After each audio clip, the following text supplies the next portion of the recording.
today. I am a senior project manager with the Department of Youth and Community Development. Welcome to DYCD's fourth annual Young Sharks competition. We are very, very excited to be here with you guys today, and we hope that you are excited to start this new journey of exploring your, if you want to be an entrepreneur. So I ask you to come with an open mind, come with a learning mind, and we promise to provide you as many resources as we can to help you explore the entrepreneurship journey and to kind of figure out if this journey is for you or not. Again, my name is Karen Bissett. I am really, really excited to be here with you guys today, and I am going to introduce to you your host, Mr. Tony Forte from Urban Professors, who's going to take you through the workshop and take you through this exciting journey. Tony is what I call a mogul entrepreneur, but he doesn't like that term. So I will introduce Tony and let him tell you more about what's going to happen today, what the journey he's going to take you on today. And after the workshop, I'll speak to you guys again to tell you guys what's next, and look forward to being with you guys for the next 60 minutes. Thank you so much. Tony, you're on.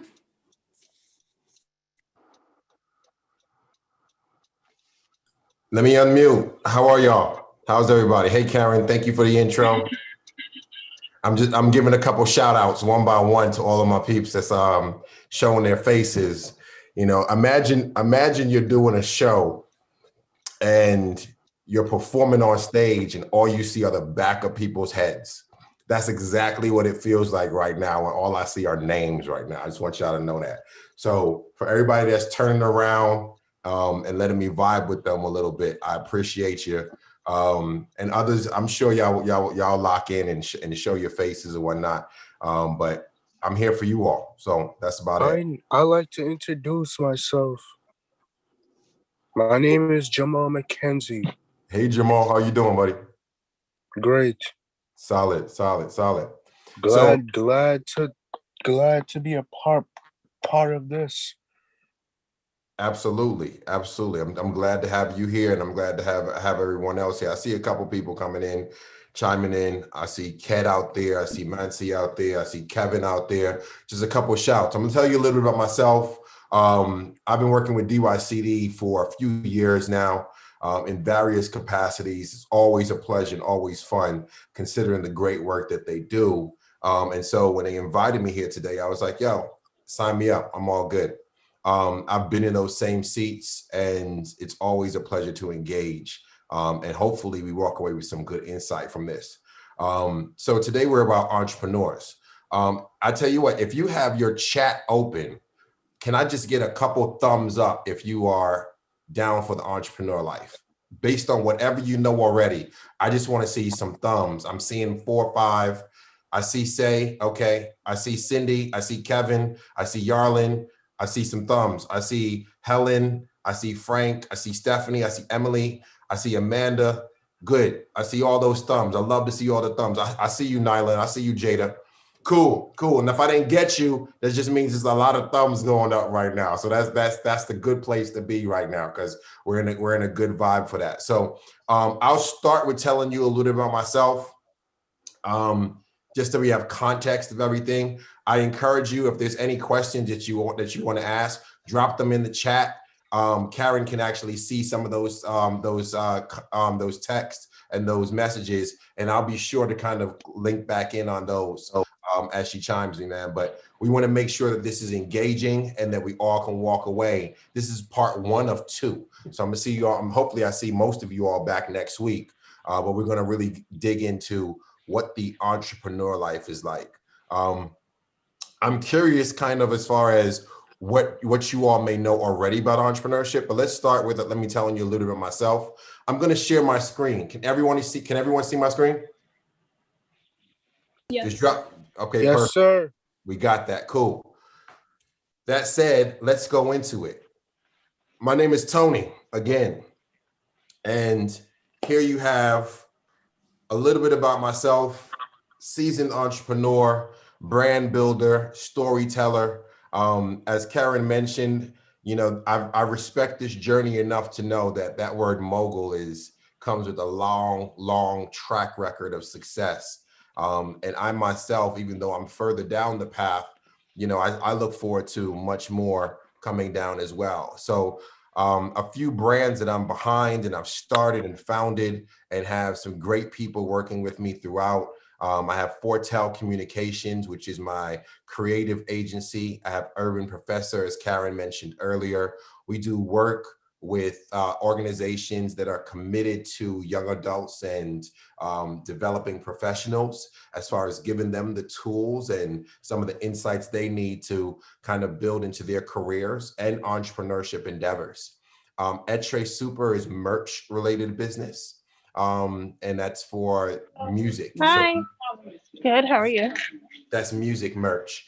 We have Well Read, which is a nonprofit focused on literacy. Silver Spoon Foundation, which is also targeted towards youth. Mr. Tony Forte, which is also my namesake. I do that for speaking engagements. I have a notary business as well, a coffee business, a drink fresh juice business, and also Woodstack. Some of these, I don't know, you may have come across. Woodstack is a streetwear specialty store, sneaker store, based primarily in Brooklyn. And we started that one in 2011. If Brooklyn's in the house, if Brooklyn's in here in the Zoom, then you may be familiar with that one as well. But I wanted to make sure I just did a little bit of an intro so you have insight as far as who's this talking in front of you today? How do I know about the world of entrepreneurship and how can I help you? Is it credible? And so that's some of the things I wanted to tap into. One of the things I swear by in this entrepreneurship journey is the very first step that I would tell anyone is make sure that you learn from those who have already done it. All right. I'm a sound believer in that. One thing I knew early that I wanted to get into marketing. Marketing is, selling products, selling brands, selling services, connecting with people, engaging with people. A lot of that came when I was a teenager. A little bit of a geek story. I used to be very much into commercials, the same things that we fast forward through these days. I used to like the commercials and Like ads? like ads, yeah. Because I was always intrigued by how do you connect with people and give them an emotional response within 30 seconds to a minute. A lot of the ads were not good, if I'm being honest. But when you see a great ad, it really, really affects you. One company that always delivered on that was Nike. I was always a big fan of Nike, and they always delivered great ads, and it intrigued me. I would be intrigued, actually, if some of you can even type into the chat section, what's the last good commercial you saw? What's the last ad you saw? Now that we speak about it, it's like, have you seen something that was like, yo, you know what? That was really cool what they did there. But even from there, that's where I knew that I had something that I had interest in. But one thing I'll tell you in hindsight is before I could even do it, I had to learn first from those who had already done it. And so what I mean by that is my first venture as far as career, or the majority of my career, was really from two businesses built by two extraordinary men that I've looked up to, and I've had the great privilege to work very closely with them. So the first one, some of y'all may know already, the guy on the left, his name is Sean Diddy Combs, Puff Daddy, P. Diddy. I started my career in New York with Puff. That was after a short time in Atlanta working with Coca-Cola, came to New York and started working for Puff. This is going back many years. I'm not going to age myself, but did some great things together there, learned a lot. And I'll share some of those learnings with you all, because I find it, some of those things can be very helpful. One thing I'll tell you is, you want to make sure that you identify the people who are doing what you want to do already, who are selling what you want to sell, who are changing the world, you want to change the world, and use their model for success to see how you can repeat what they've already established. That's called a best practice. So the things that others have done that work, that's called a best practice. The things that others have done that didn't work are learning moments. You want to definitely take both of those. You want to be able to learn from the best practices so you can incorporate those best practices into how you do your distinct brand. Excuse me. Yes. I hate to interrupt, but I have a goal. Okay. My goal is to go to Los Angeles, be an actor, build my mansion, a comedian, have a bar, a movie theater, and an arcade. Okay. So I think that will definitely apply for what we're talking about here as well. That's one of those things where, whatever the dream is, the same rules apply. You want to identify those who are already doing it. You want to identify those who have exhibited those two factors I spoke about, which are best practices and learning moments. You don't want to repeat mistakes and errors that are often costly that others have already done. So, like I said, started off my career, spent about 5 years working with Puff, and then the gentleman on the right. Does anybody know who that is? Just type it into the chat. I'll give it about 5 seconds.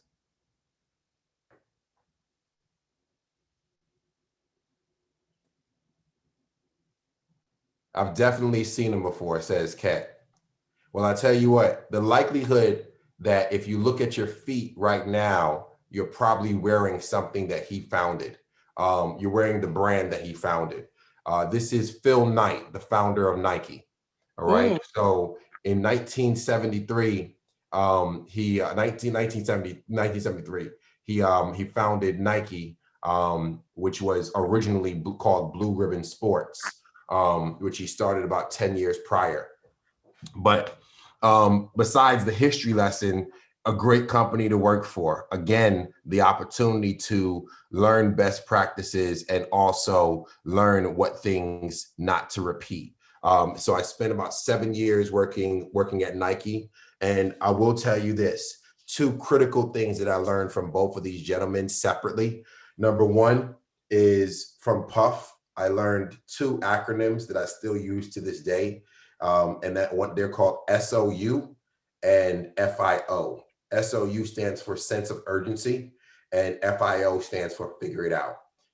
So it's like all the answers won't be readily there for you, but you have to move with a sense of urgency, and figuring it out is going to be an ongoing process. And so I think those are 2 attributes that I learned from working with Puff, as well as representation, seeing someone who mirrored myself, and seeing what things were possible. That was a very important thing. And I found that to be another good attribute of when you're looking for people who have done some of the things you've done. Not an essential, but definitely a good attribute.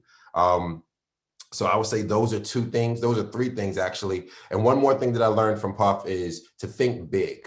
You don't want to think small. You want to be able to grow. You want to make sure you can think very, very big. And then you get to that big idea by a series of very small calculated steps. But definitely think big, because one thing I can tell you is, at one point, when Phil Knight started Nike, which was just a small footwear company located in Beaverton, Oregon, right outside of Portland, who would have thought it will become a multi-billion-dollar business that employs over 35,000 people worldwide. And I think those are key things to kind of think about, So my first thing that I'll definitely say with you, that I'll leave with you, is identify those who have already done it. All right. Continuing on from there. In the spirit of Women's History Month, this is March, and there's no shortage of women who do great work in the entrepreneurial space, who inspire men and women, quite honestly, because I'm intrigued and I am deeply inspired by all of these women that I have in front of you. Some of these you may be familiar with. If you know them, type them in there, but I'll share a little bit as well, just so we understand. One thing that I'm getting across is, listen, the entrepreneurial journey is often, it's said to be a lonely journey, and for reasons that I'll speak to, it can be lonely, but it's also a community. It's a community that you learn from others. It's a sharing community. It's an inspiring community. And this is why I start with this, because so many people may think it's like entrepreneurship is something that it's not. One thing is you end up learning a lot about other people's stories and what their motivation is to create the companies they've created. And so, as I mentioned, here in front of you are 6 women who I find deeply inspiring. So one us there on the top left, that's Morgan DeBond with Blavity. Blavity is in media tech space. She's created Blavity, I'll probably say close to 10 years ago. And it's gone on to become one of the most influential communities, particularly focused on people of color and Black people in tech and coming together communities. The other one that I'll speak to in your top right, her name is Michaela Ulmer. She's from Me and the Bees, all right? Me and the Bees, Michaela is our youngest entrepreneur that I have featured here. And one of the reasons I wanted to feature Michaela is a good representation that entrepreneurship doesn't have boundaries as far as age. Doesn't have boundaries on age, doesn't have boundaries on gender, ethnicity, even means. Whether you come from money or you have very little money to work with in the beginning, it's not defining in that. Some of those things can be advantageous, but any one of those, any of those can feel free to get into the entrepreneurial game, and not just feel free, but make great inroads and success. So Michaela, who's not even 20 by now, and started her business long ago, over a decade. Obviously, she had some parent support with that in that process, but she runs the business. She runs it it's her day-to-day operation. She's the president and founder of Me and the Bees. And what you're seeing in front of you is her distribution inside of Whole Foods. So that's cheers to her. Bottom left, I'm seeing some great responses. We know who the bottom left is. Some people call her Riri, it's that's Rihanna. And as much as we know her as a singer, she's also a very successful, if not equally successful entrepreneur with her businesses of Fenty. Fenty does skincare, Fenty does loungewear, and she's building a real life enterprise, and is proof that where you start can also be a catapult to doing more things. And she's also a relatively young entrepreneur here as well. Another one that I'll tell you is right next to her to the right, not centered, is Sarah Nguyen. She is the founder and president of Nguyen Coffee Supply. And that is a Brooklyn-based coffee, Vietnamese-based coffee. And she represents very well for an industry that hasn't always been inclusive of women or minorities. And she's really built a fantastic company that is both inspirational and also very, very good quality. So that's Sarah. Then we have to the far right, you have Jessica Santana. All right, Jessica Santana is not only an inspiration, she's also a good friend. She's a founder of America on Tech. Jessica's I don't even think she's 30 just yet. And she is also, and this is America on Tech, has just recently did a collaboration with Nike, kind of bringing things full circle. And she's built a whole business that is creating pathways to the tech-based industry and learning in the tech-based industry. And then that said, let's speak to the center where we have Lisa Price in the middle. Lisa Price, if any of you are familiar with Carol's daughter, this is hair care, skincare. Carol's daughter is another great success story as well. And so all of these women are great inspirations. I thought it would be, I'll be remiss not to recognize them during this month, but they can honestly be recognized every month for their great companies that they lead. And most importantly, when we talk about entrepreneurs, these are some entrepreneurs that reflect and inspire us all. So let's get into a little bit further about the entrepreneurship journey. All right. So that said, I said about a little bit about learning from those who have done it, of which I've done. And then I have the great opportunity now to actually go in and build several businesses that I mentioned earlier on the screen. And a few of those are actually with Angela Yee of the Breakfast Club. You hear her every morning on the radio, Power 105. She's my business partner through 5 ventures now. And we've continued to build upon that. One of the reasons that I wanted to put Angela in here is just speaking to the relationship of once you find your attributes and once you find what are those things that entrepreneurs have. And as much as they may have things in common, you'll also find that a lot of entrepreneurs also have, as much as they may be different in industry and space, they have a lot of common areas as well. So if you look at all of these entrepreneurs here, I can tell you one thing that I can tell you a few things. Number one, they all have this thing called resolve. All right. Resolve is critical. Resolve is the ability to take what the entrepreneurship journey gives you and still be able to persevere. Some of those things are very rough and hard. It's life lessons. It's changing. They're daunting. I know we get a lot of success stories of entrepreneurship. And right now, even you see most of these women here and they're smiling, but that smile comes time tested. And so I think I would be remiss if I didn't also mention that behind a lot of that work and labor, it comes with a lot of blows, a lot of sleepless nights, a lot of energy. And you got to have the resolve to push through if you really want to bring your idea to fruition. And judging from the amount of hands that I saw show up, I'm sure that there's a lot of you all who are ready to get tested for that. So one thing I'll definitely say is resolve. The second thing I would say is vision. You want to have vision. All right. I'll stop sharing for a second and come back so I can see some of you all.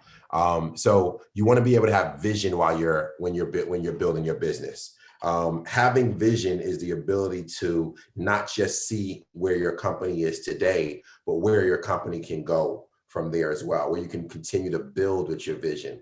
It's being able to see it beyond its embryonic state and where it may go from there. Another attribute that I've found that a lot of entrepreneurs have is work ethic.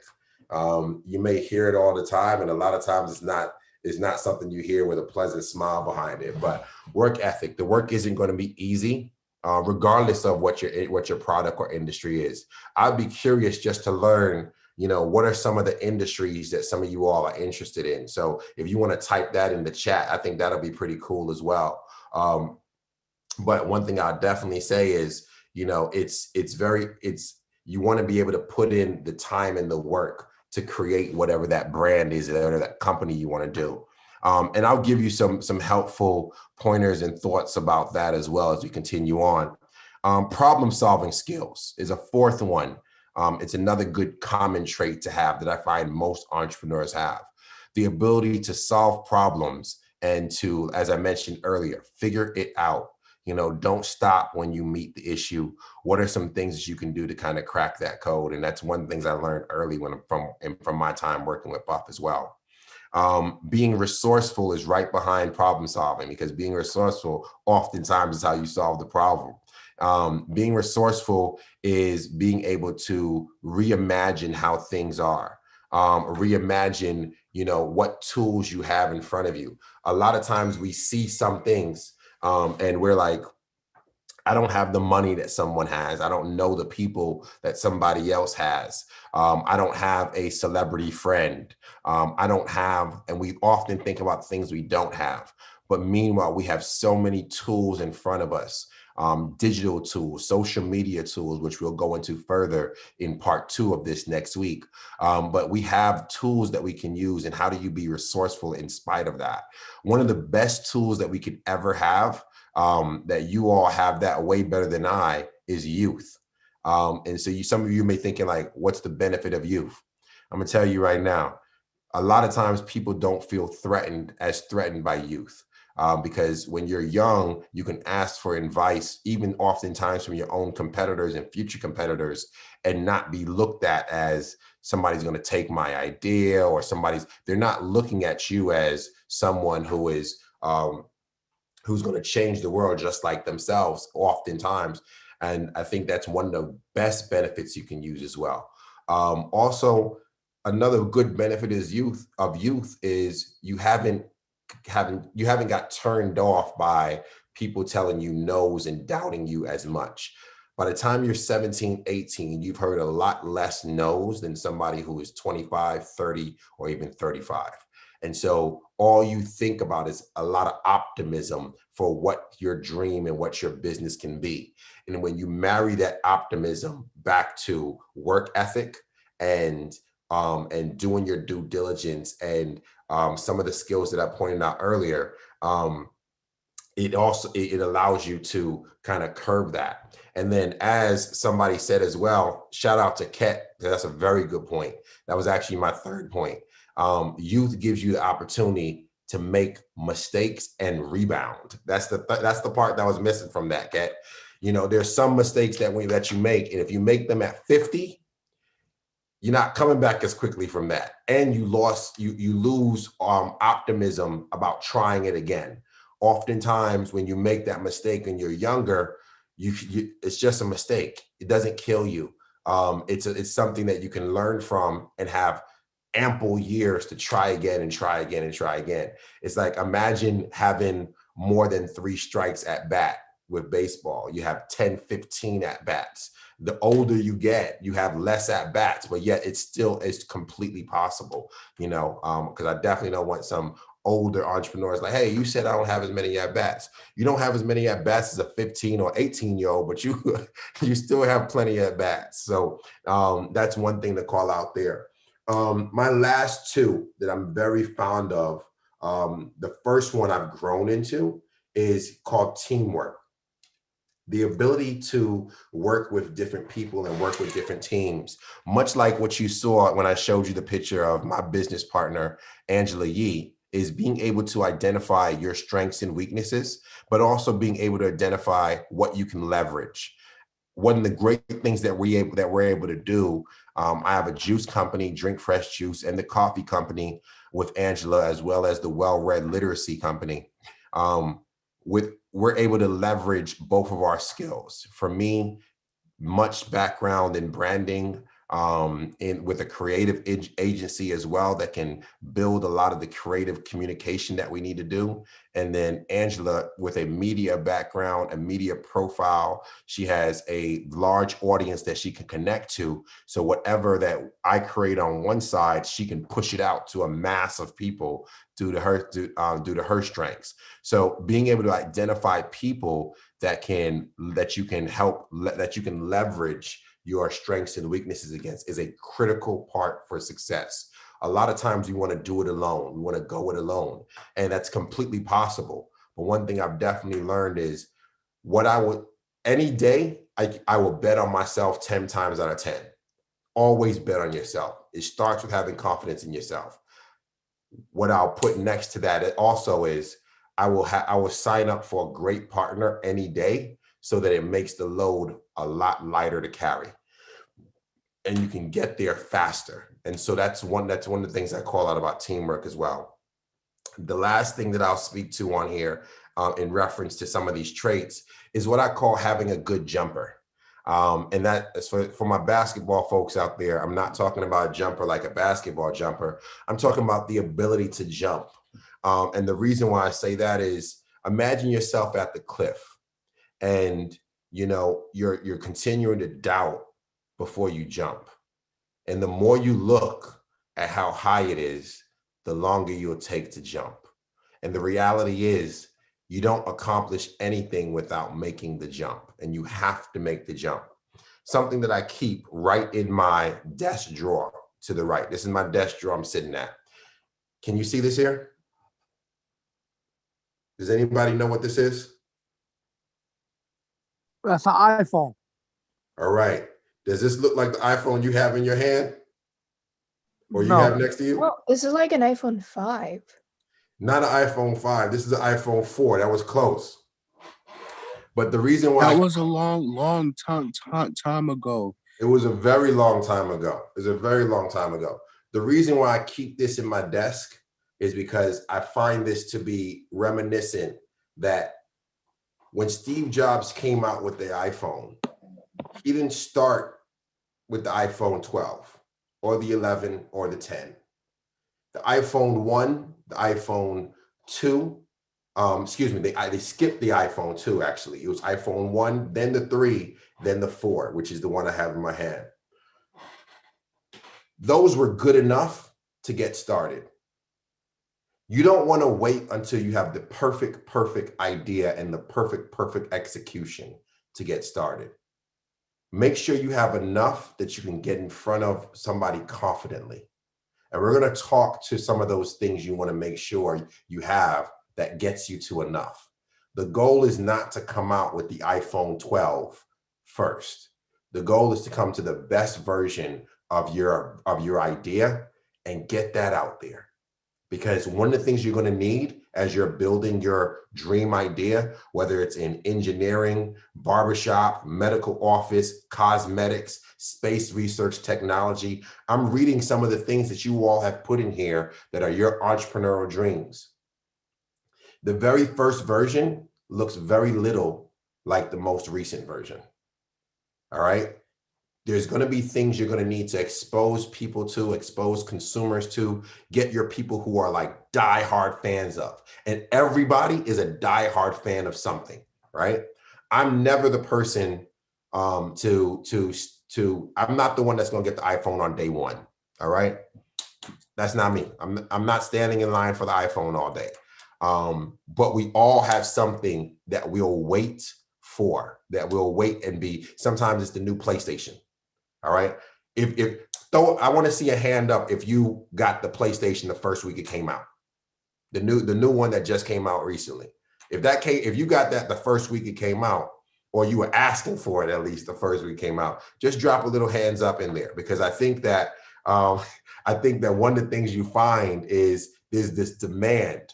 You know, my thing that I'm big on, at least back when we were able to go out pre-COVID, was I was the person that would stand in line for a movie theater that's coming out at 12 o'clock on Friday. So 12 o'clock at night for the early release. That was my thing I'm obsessed about. We all have something that we're obsessed about. When you're building a business, when you're an entrepreneur, you want to be able to lock in and build something for that audience that is going to be obsessive about you, and build to that audience first. And you will continue. They will oftentimes give you your best feedback and your initial feedback. So those are a couple of things I wanted to call out to you. But like I said in the last point, don't wait for perfect. Wait for good enough to jump. And then you jump and you keep on jumping and you keep on going, because you'll find out more along the way from there. And right? You're right. Thank you. Thank you.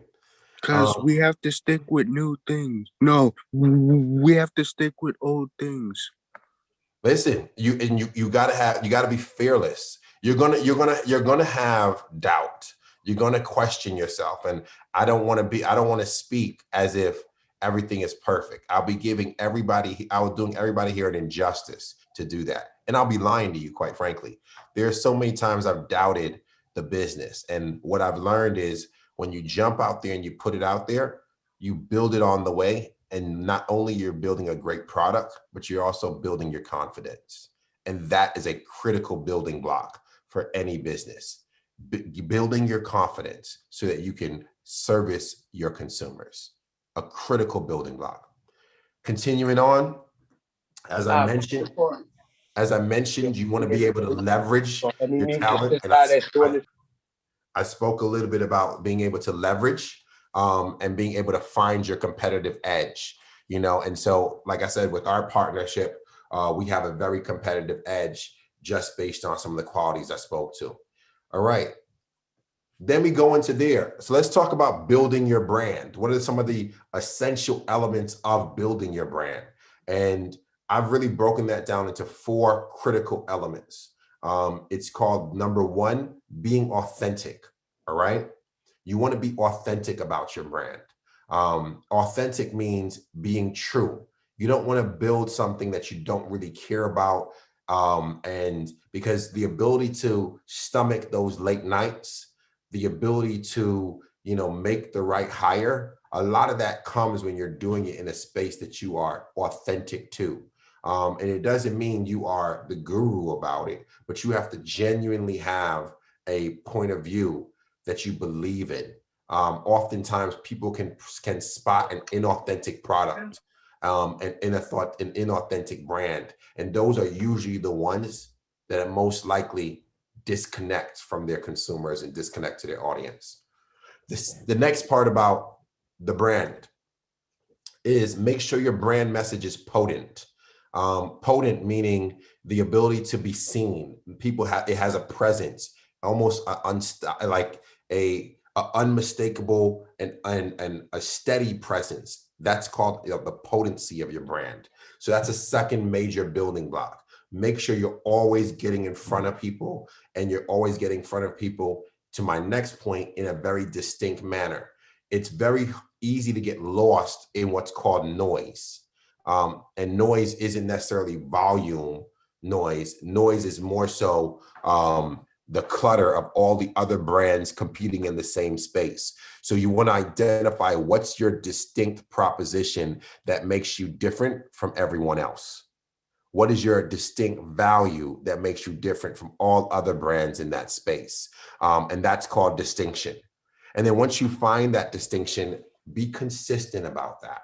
You want to be very consistent. And that goes for whether you're building a business brand or you're building a personal brand. I'll give you an idea. As you see me in the hat right here. That's one version of my hat. You see me animated here. You see me right now live. Always with the hat. It's what gives people a quick opportunity to associate that with myself. And each of you can build that into your own personal brands and your corporate brands as well. If you ask Karen will tell you most times she sees me, I'm in a hat as well.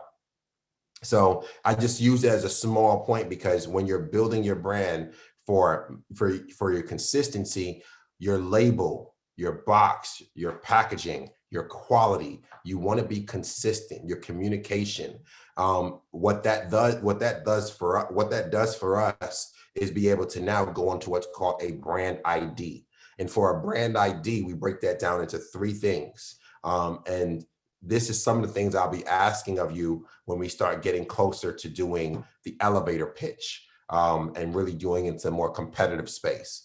Number 1 of 3 is make sure you have a brand name. All right. So what's your brand name? What's the name of your product? What's the name of your service? And make sure it's authentically of you. So that's your first one. What's your brand name? The next thing we'll build into around is usually a logo. What's the logo for your brand? And we all have them. We all can create them, but logos are typically artistic depictions of our brand that allows people to quickly get the promise of our brand. When you see Nike, there's a certain feeling that comes when you see Nike. When you see Puma, there's a certain feeling that comes when you see Puma. When you see Rihanna, there's a certain thing expected when you see Puma. Rihanna. I'm sorry. So Puma. I mean, Puma is it's good quality. Puma stands for good quality for you. I get that. So there's a promise that it delivers on with that. It's like if you told somebody asked you about sneakers, and they said, and you recommended them Puma, and then they have a bad Puma experience as far as the product, it compromises what you've told them as well. So there's a consistent brand promise that you want to deliver when you're dealing with a brand. All right. All right. And then the last one is not essential, but it is something that most brands have that also gives people a storyline to connect to. And what that is called a tagline. All right. So as we talk about, our elevator pitch, a tagline is an extension of your brand promise. It's your living brand promise. One of the best, I keep on referencing Nike because that's a brand that I come from. It's a brand that I learned from, it goes. And so that's why I reference that. But, if you know the brand tagline, you could type it into the chat because there's a high likelihood that it's resonated with you, even beyond the sport, beyond the brand itself. So those are some of the things that you start tapping into as well. So again, your brand ID, we break that down into your brand name, your logo, your tagline. Those are your three elements of those as well. All right. So now that we go from there, and hopefully some of you all are thinking about this as how does it apply to your own brand. All right. So let's tap back in and go to where we left off at. Continuing on. The fun part, we talked about work ethic. And one of the big things that I'll tell you is I've identified 7 steps that every entrepreneur wants to do initially to broaden their chance of success. Doesn't mean you have to do it, because I know brands that have not done it. But what I will tell you is this heightens your success exponentially, so that you're not spending so much time doing what's wrong and reaching the wrong people. So my 7 things that I'll speak to is around first identifying, is this something that I'm interested in, or is this something that I'm committed to? And why I say that is, imagine you have something that you have an idea that you're interested in. And it's like, hey, that sounds cool. I want to do that. The want to do that is one thing versus the commitment to do that means willing to commit the hours. There's a quote that says, find something that you're willing to put 10,000 hours into, because that's usually the amount of hours you're going to have to take to really build something that's truly, truly great. But what I'm saying to that is, at the end of the day, a lot of times we see something that's cool, and it's okay to appreciate it for just being cool. You don't have to necessarily do it just because it's cool. It's good to explore things that you're interested in, but do it just to enjoy it. Because when you're literally building a business, there's going to be some things that you want to not only think are cool, but that you think that are cool. And you know what? I'm going to spend the time and I'm going to look up the people who have done it. And I'm going to find and I'm going to learn the best practices. And I'm going to find out which are the common errors to avoid. That's when you're starting to create something that's more than an interest and starts going into commitment. All right. Continuing on from there, we go into something that this slide shows, which is about getting into research. You want to be able to research your market. So what's the market for the product or service that you're offering? What's the market? What's the consumer? Who does your consumer look like? What music do they listen to? What age are they typically? What are they spending their money on currently that you can take that money and get towards yourself? What brand do they currently prefer? This is called doing your research on your market, on your consumer, and thirdly, your competitor. If you get an opportunity for somebody to invest in, more than likely, you're going to reference who your product or service is in competition with. You want to be able to supply your investor, your potential partner with, hey, I know my market. This is the opportunity. I know my competitors. This is how I'm different. And I know my consumer, and this is how I plan to offer them something unique. All right. And so that's one thing that goes into that there. And you want to be able to identify and spotlight who is your consumer. What does she mean? I use this example for when I reference our juice company. The juice company is called Drink Fresh Juice, and our target demographic is usually a college educated 28 to 45-year-old young professional woman. She's digitally connected. She's into music. She's into social media. But that's what connects to back to my entrepreneurial endeavor. I would like for each of you to be able to identify who's my North Star consumer. Your North Star is, if I win with anybody, I must win with him or her. I must win with this person. Because they are the person that I want to speak to that represents most what I'm connecting to. What are their interest levels? Because oftentimes where their interest lies is where you can meet and communicate them at. If they're not on television, you don't want to run a television ad for your target consumer. You want to run, if they're on podcasts, you probably want to run a podcast. If they're on gaming, you probably want to meet and communicate with them on gaming. So this is how you think strategically on how do you connect to your consumer. That allows you to do what's called a SWOT analysis. A SWOT analysis is an acronym. It's SWOT, and that stands for strengths, weaknesses, opportunities, and threats. All right.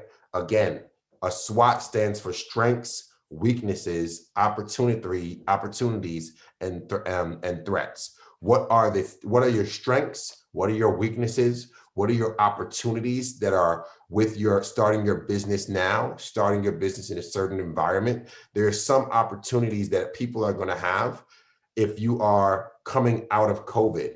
If you know that a large amount of the professional environment is using Zoom, for example, the company Zoom, as much as the world was affected and impacted by COVID, there were opportunities that came about that from a business standpoint for companies like Zoom, because all the people in the office are now using Zoom now, much like we are right now. All the people that would normally be in school or be in organizations are on Zoom now. They're on Microsoft Meets now, Microsoft Teams now. And so those are some of the things where you want to be able to identify what are my opportunities that are going to heighten my success. And the last thing is, what are my threats? What are the things that are going to threaten my success level? So again, identify what are your strengths, what are your weaknesses, what are your opportunities, and what are your threats. In the end, we're going to come back to this and say, okay, I know what my SWOT is. I know I've researched who my consumer is. I know where they're at. I know what content they're taking in right now. And this is where I want to connect with them at. And we're going to help to build that in very, very tightly so that we can build a concise pitch. We want to build a concise argument, a brief argument for why our product not only matters, but will be successful. That's called an elevator pitch. All right. The last two that I'll speak to from an initial step is called a proof of concept. How do you develop a proof of concept? How do you develop proof that your concept works, in short? All right. Who's buying it already? Who cares already for your product? I have this thing that I say, and most people will tell you when you're an entrepreneur, try to get your family and friends behind it. And I completely co-sign and believe in that. But I'll be telling you, there's a whole different feeling that comes when somebody who's not your family, who's not your friend, buys your product. When you see them wearing that t-shirt, when you see them wearing a bag that came from your dental office, it takes a different sign of pride. And so those are different things that you want to look at as well when you're looking at from there. Where can you develop your proof of concept? Where can you plant your flag? And when I say plant your flag, every company, big or small, wants to have a planted flag, whether you're owning your block, whether you're owning your city, whether you're owning your state. When you go to Atlanta, Georgia, what's the biggest soda company in Atlanta? How many of y'all think Pepsi has a fighting chance in Atlanta? Rarely is that the case. Coca-Cola makes sure of it that they win at home in Atlanta. When you Everywhere. when you go to Oregon, a lot of times Nike makes sure they try to win Oregon. When you go to Baltimore, Under Armour wants to make sure that they win Baltimore. So there's certain things you want to make sure you win in your home state.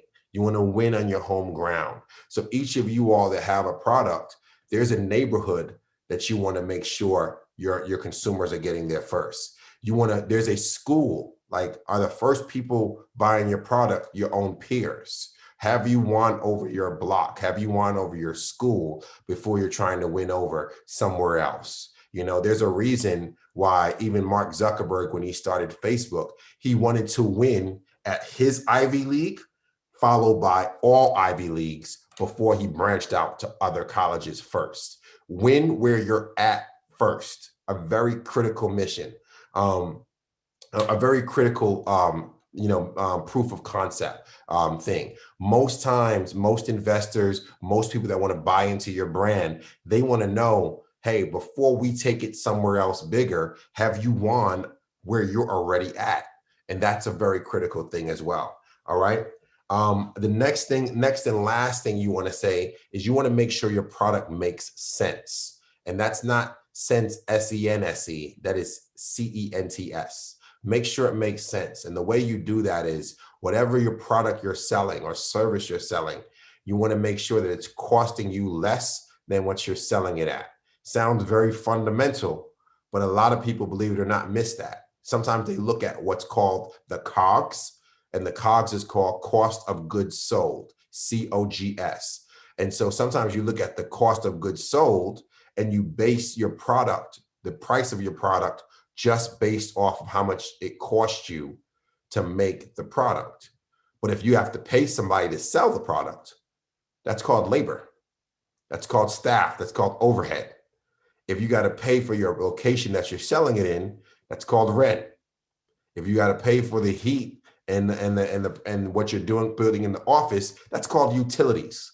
And so you want to make sure that your product or service that you're offering keeps in mind that it is under all of your COGS and expenses and gives you enough room for what's called your profit margin.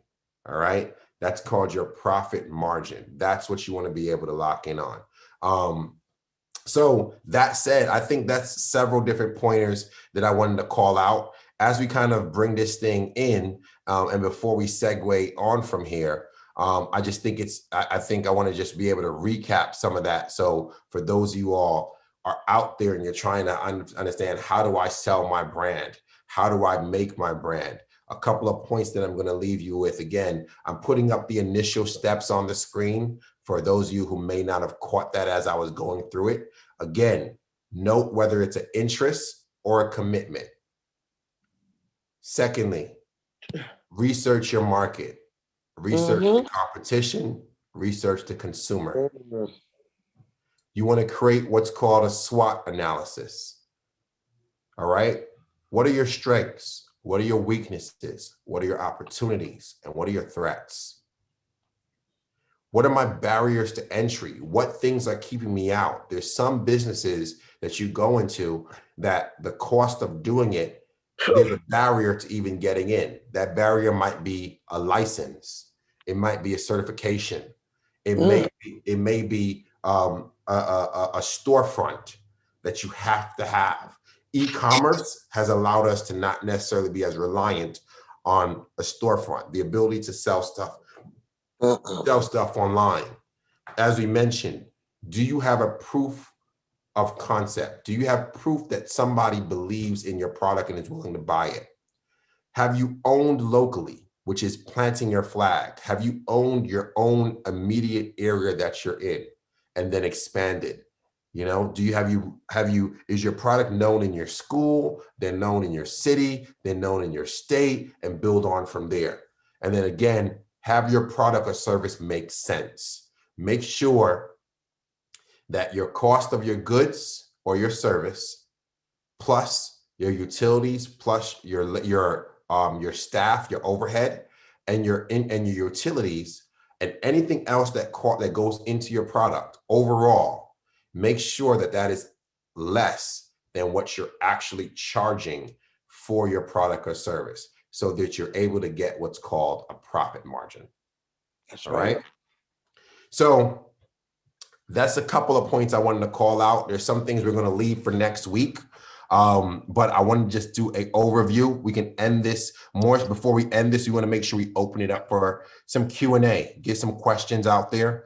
We'll leave about 5 minutes or so for some Q&A, because I gave you all a lot just now, and that you may very well have some things that you want to consider as you all are preparing for your elevator pitches. And I'm going to remind you, in case those who may not know, we got some interesting prizes going on with this year, and we have some very strong prizes going on this year. Matter of fact, some of those prizes are it's an entrepreneur pack that's going to take several of the different brands that I currently have already, and I'm offering that up to some of the contestants. So that may be a pair of shoes from Woodstack, or a product from Woodstack. That may also be, a pack of juice. It may be different things that are associated with my immediate wheelhouse. The second prize that we have is what we call the Entrepreneur Masterclass. The Entrepreneur Masterclass is the ability to sit with both myself and Angela Yee for an hour on Zoom, so that we can make sure we give you the knowledge that we have, so that you build your best product. So that's the second prize that we're going to have. All right. And the third is like a composition of both 1 and 2. And so it's the ability to be able to connect in, get some very, very cool product that's entrepreneur made, and the ability to get some counsel from somebody that's close to you that can actually connect and help you with your product. So we have some good things going. Is it today? Not today, Jamal. Not today, Papa. Not today. But I know y'all ready. I know y'all are ready to get after some good kids prizes. are ready. I can't wait to see Angela Lee in person. The most important prize is the ability to build your own brand. So you said that you're gonna put her on this? For the winners, they'll have a prize. So this will be a one-on-one session, or a one-on-two session. Yes. With the winner and myself and Angela. So that's just a little tidbit there. Tony, maybe you just want to tell them how they're going to get there. What do they have to do at the next round when we meet next week? Because they're hearing all these great prizes and they're like, okay, do I just have to show up? So kind of take them through a little bit of what that's going to look like next week. Absolutely. One of the things we're going to be doing, and Karen, you may know some of this as well, is going into basically a pitch. We're developing ourselves for a pitch session. And so this is a 2-part session. What we discussed today is the first part of that session. And today was all about, okay, what is an entrepreneur first and foremost? The takeaways from today are also being able to say, who is that person that's doing it already? So I would want everybody in here to be able to identify who's already in the space that I want to get into that's doing it already. Who's already offering a product or service that I'm trying to go into already? Who do I want to learn from? All right. So that's number one. Then, if you remember, I spent some time going into the traits that entrepreneurs have. All right. Some of those you may remember was about resolve. Some of those were about vision, was about work ethic, was about problem solving, resourceful, teamwork, and being a jumper. All right, jumping off the cliff. What I would like the second thing for you all to do is, what 2 traits best speak to yourself? All right. So when you're on the elevator, and how many, if you, I'll speak a little bit to what an elevator pitch typically is. All right. Imagine you're on the 30th floor of a building and you jump on the elevator. You jump on the elevator and it stops at floor 29. On comes the elevator, somebody that you recognize. I'm probably going to be the same person that you identified is somebody you want to learn from. So before I knew I wanted to go into marketing, before I wanted to go into brands, I made sure I studied up on Puffy and Phil Knight before I even got to work with them. So imagine for me, it'll be Puffy walks onto an elevator. I have from floor 29 to lobby to make sure that he knows, or in your case, he or she may know why it matters to consider my product, consider my brand. That's usually a 60-second we'll call elevator ride. And so what we're working on here is the ability to be able to frame up your business in 60 seconds. And so what I'm trying to tell you for is identify who you want to learn from so we can tackle that when we start the next session on next Wednesday. What are 2 traits that entrepreneurs have that most speak to what you have? You might tell somebody, you know what, I'm a hard worker. There you go, work ethic. You may tell somebody, hey, I'm a planner, vision. All right. I'll go through those traits one more time for those of you taking note. Again, resolve is 1. Vision is number 2. Work ethic is number 3. Problem solving is number 4. Being resourceful is number 5. Teamwork is number 6. And being a jumper, we also call that being an initiator, having initiative. You know, those are your 7 things. Which of those 7, 2 of those 7, do you find best speaks to yourself? So that's the second part that we're going to prepare for next week. The third thing is, what's your brand name? Think about it. We talked about what goes into your brand and how brands need to be authentic. They need to be potent. They need to be distinct. And they need to be consistent. Again, brands are authentic, they're potent, they're distinct, and they're consistent. That then allows you to then go build a brand around a name, a logo, and sometimes a tagline. So I want you to think about, what might my brand name be? And don't worry, your first brand name might not be might not be your final brand name. So what prizes are you and Angeli giving out? You know, where I'm from, I'll tell you this: just the opportunity to speak with people who've done it is a hell of a prize. That's one good prize. You know I would never want to venture into building a community program without picking Karen's mind first. If my business was in community organizations, especially community organizations connecting with youth, there's nobody I'm speaking to sooner than I'm speaking to Karen. Just not happening. She would be who I would want to learn from if my business is connecting with students, particularly students that are in inner city environments, and equipping them with the tools that they need for success. I'm not doing myself a failure by not identifying someone like Karen. So that's why I want to help you, because once you do those things, they help a long way with giving you the framework to build your business. And so next week, we're going to introduce something new, because we're working towards what's called a pitch competition. So on top of those 3 things that I just mentioned, of who do you learn from, what traits do you have, and what's your brand name, that's your takeaway work, all right? The thing we're going to introduce next week is, how do I use social media to help me amplify my product and amplify my brand? Social media flattens the world. It gives us so many tools to have access and be competitive, and we want to explore what that looks like. So some of you can use Instagram. You can use Instagram. You can use Facebook. You can make a business account on Instagram. There's so many things. You can use Instagram, you can use Facebook, you can use LinkedIn, you can use so many different tools. And what I want to make sure that all of you have is the ability to look and see, you know what? I can do this right now. I can build my own business now. I can be just like Michaela Ulmer of Me and the Bees, and start my business as a teenager in my early 20s.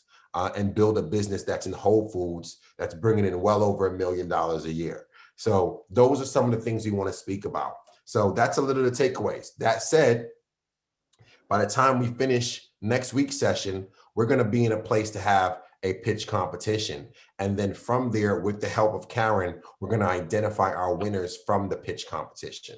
And I have another question. Well, is it the same link? Karen's going to provide all that. So what I want to do is, I see some questions coming in. I want to make sure that I'm getting to those questions. Karen, if you can help me identify a few of these questions, Sure, That'll Tony, definitely sure. help. I have been answering them in the group chat. So great. Let's go back to the chat and see some of the questions. I know Jada asked a question. And Jada's question was, what if I'm starting my brand with a friend? Can I include them in this program? And I did answer her. I said to Jada, yes, we encourage, as long as young people are in high school, they can sign up. You just need to send me an email and I'll send you the information so Jada can join us next week. So yes.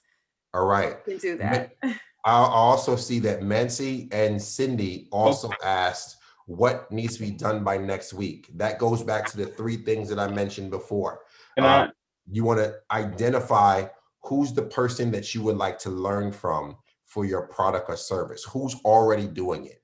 Like I said, who's the person that if I'm starting a business that's for students in the inner city around community development, who's your Karen? Who's that person that does that for you in your business? All right. That's the first thing. Then you want to say, what are the 2 traits that I have that were spoken to that are common traits? And again, those traits were resolve, vision, work ethic, problem solving, resourcefulness, teamwork, and being a jumper, showing initiative. That's what those are. And then maybe if you can put that in the chat session as well, so we have that there as well. And then the last thing is, what would be your brand name? What would be your brand name? We're going to start there so that you can bring all of that to the elevator pitch competition. And we're going to be able to pair that up with what we're going to learn next week. And then we'll have some fun with it, scoping up our competition from there. All right. We have a few more questions about the competition. So young people are asking, should they create a video, or remember, it's an elevator pitch for 60 seconds. So keep that in mind as you prepare. And your target audience will be your competitors. It will be the other students that are online with you at the time. Exactly. The other thing that I'll say in preparation for that is, there was a slide that I spoke to that spoke about initial steps. All right.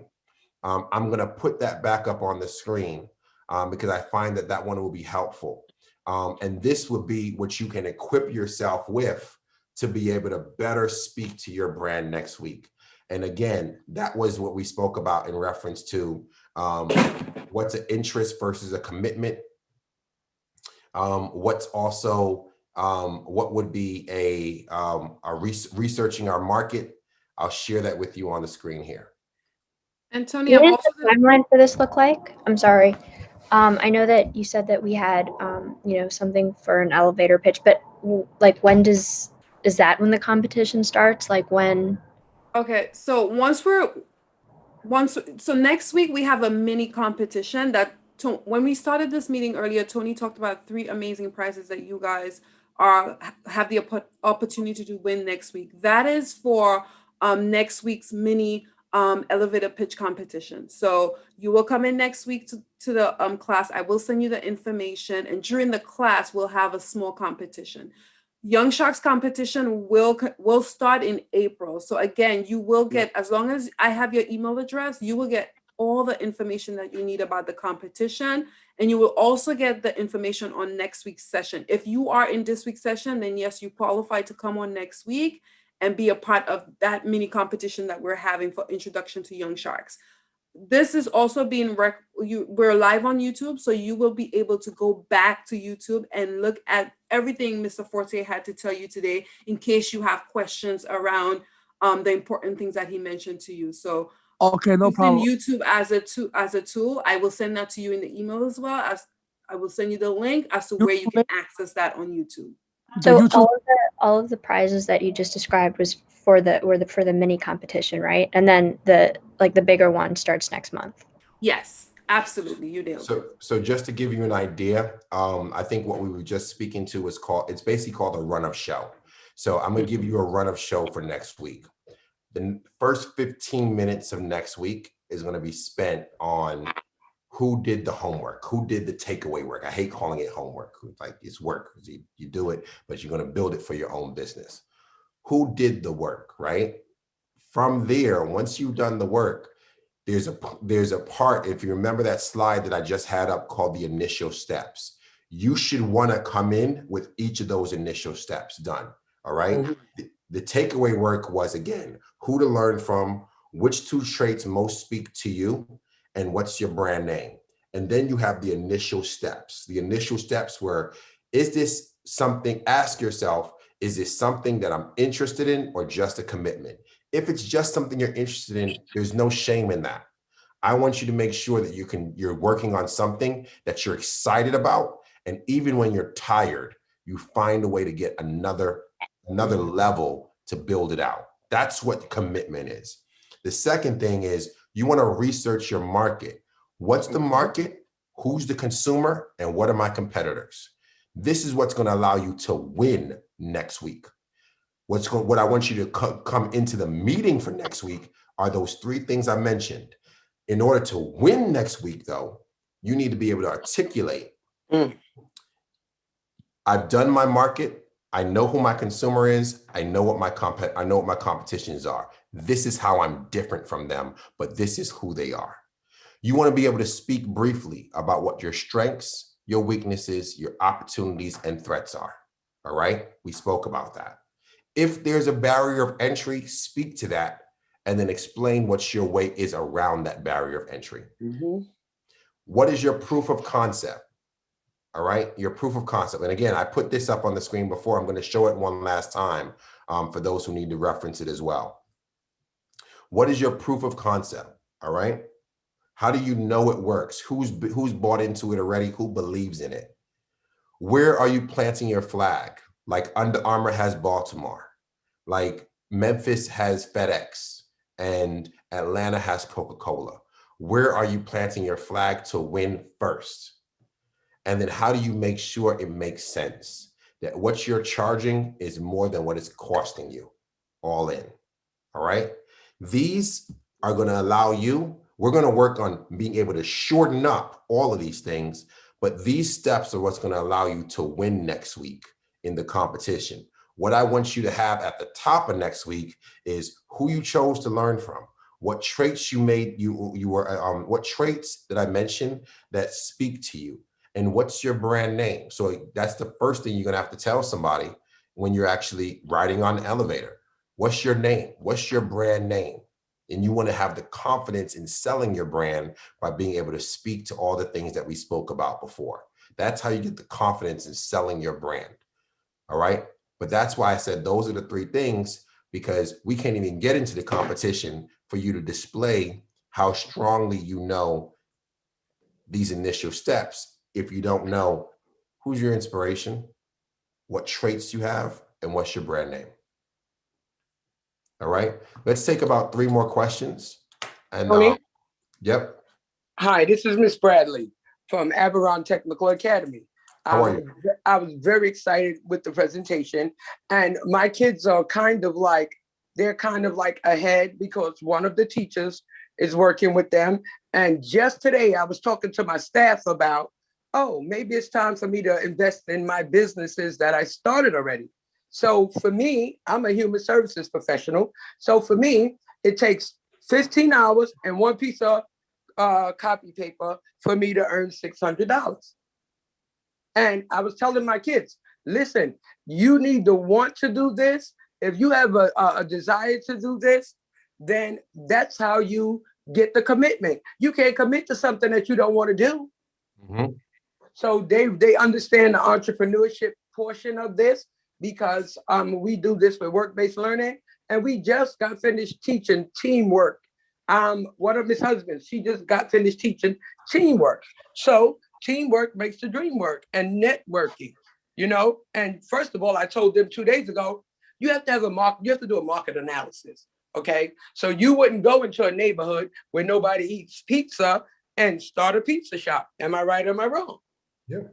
I had my business for 17 years. I'm on my second one. So I try to tell my kids, it's about something bigger. And I know they are involved in this. That's why when Karen called me, I was ecstatic, because my kids want to know this. This is the track we're on. This is what we're teaching them at our home school. So all of those that's asking questions, without raising their hand, forgive them. They're excited. Those are my kids. Sounds good. Sounds And good. thank you so much. So let's take two more questions. And I see one question popping up as far as is this verbally or presentation? I'm going to tell you now, it's verbally. It's verbally. You have to be able to speak to your brand. That's just, I'll be doing you a disservice if you were just presenting it on a slide. I think you can use the slides for yourself to help you practice and help and build up your own confidence level in being able to present it. But those who want to enter the competition, and mind you, you're not obligated to enter the competition, but those who want to enter the competition will be given 60 seconds, not 61, not 59. You'll be given 60 seconds to pitch your idea. And from there, we'll make a decision from that on who we go with the prizes out from there. All right. The two other questions, Karen, you got me? Can I go? Sometimes too much procrastination can be bad. And that's Someone has their hand up, so we'll just let him go. It's Arnold. Arnold, yes. Go ahead, Arnold. Yes. Hello, my name is Arnold. I'm from BCAM High School, and I'm also a part of a program called Aspiring Minds. It's also like Young Sharks, where it's student led. At this moment, I'm doing this project, a service project called Aspiring Minds Pantry, and I feel like, as you said in it earlier, it's all about networking. Aspiring Minds led by Katrina Peru, but she has a lot of people behind her, to help us, get our ideas out there, push our ideas. So I feel like it's not really about the prizes, like you said, just being here and talking to people, talk to people, having their time is very important. So I thank you for that.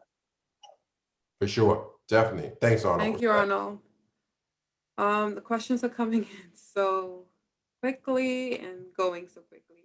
Let's get the questions. Yeah. One thing I do want to tell people who's still on, if you can just put your first name and last name before you log off, so I know who I'm touching base with after the meeting, I would really, really appreciate that. And if you have a question and you want to unmute your mic to ask your question, we will take 2 more questions.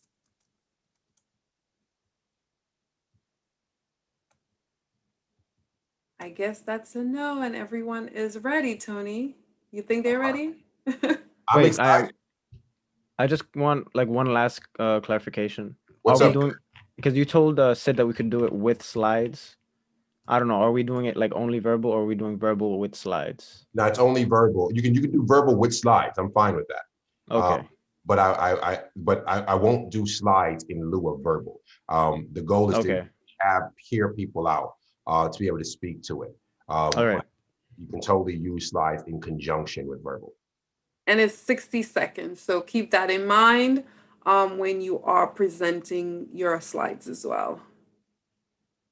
One more question. Go ahead.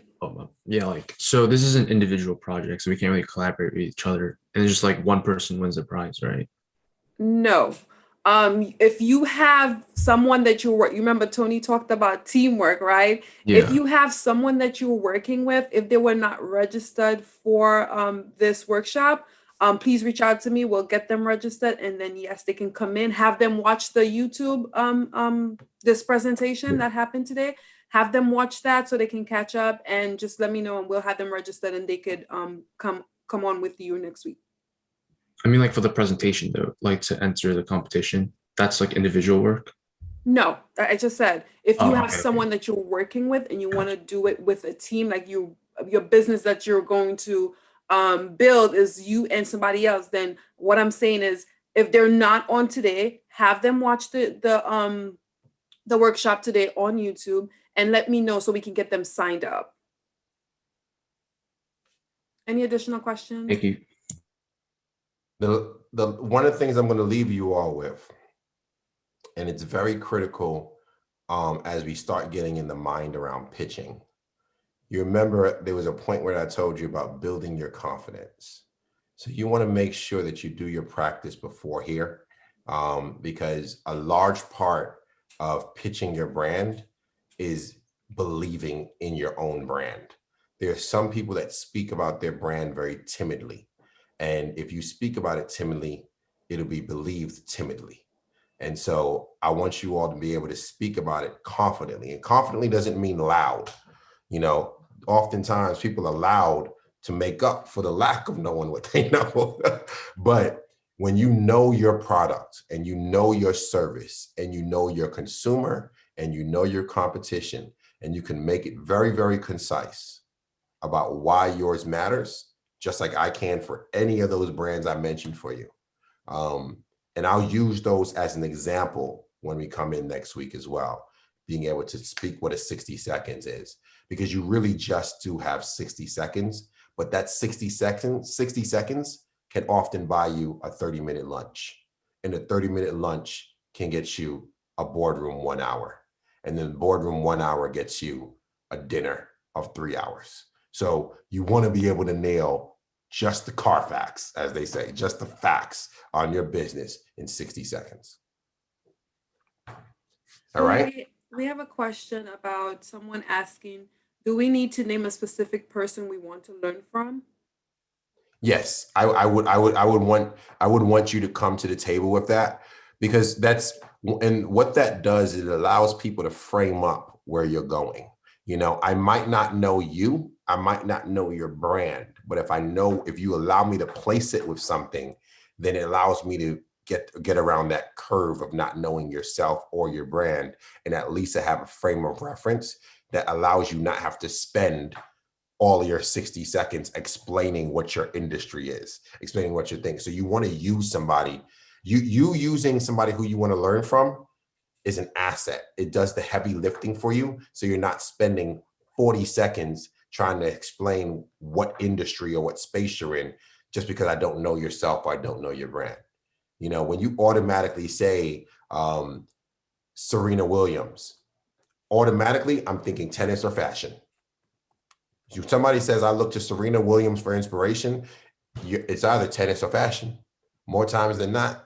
And so allow your identification of who that person is to not to do the heavy lifting on your time.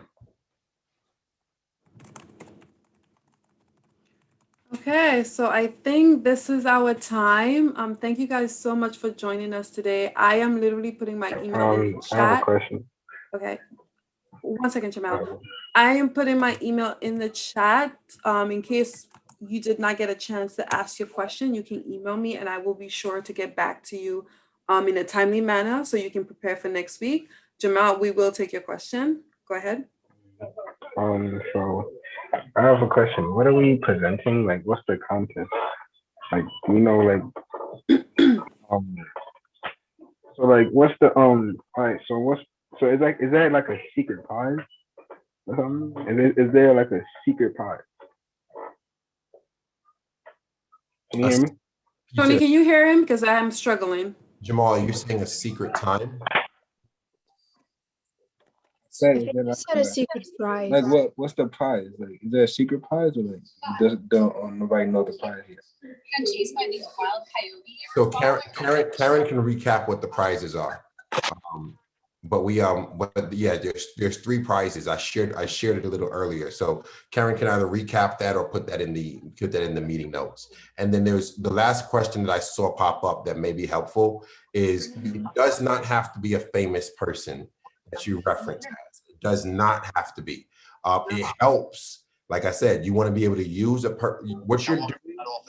And this is something like people often say, it's not uncommon. You will find people that will say, hey, we're building the next Gold's Gym.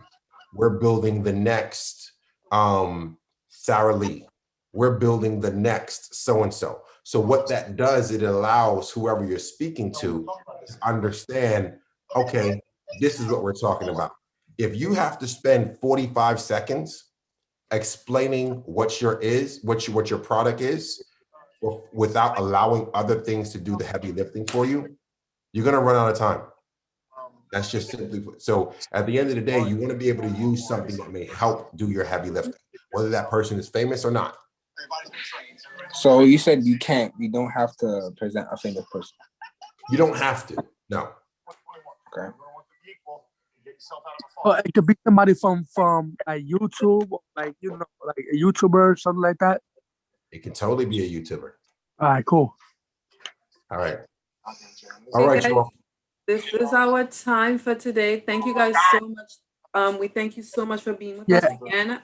No My problem. email is in the chat. Yeah, If no you guys problem. have further questions, please send me an email. You will get the information for next week's session before the session begins. Again, thank you so much, and I look forward to working with you on your entrepreneurship journey. Thank you so much, Tony, for your time and your expertise today. Thank you, Karen.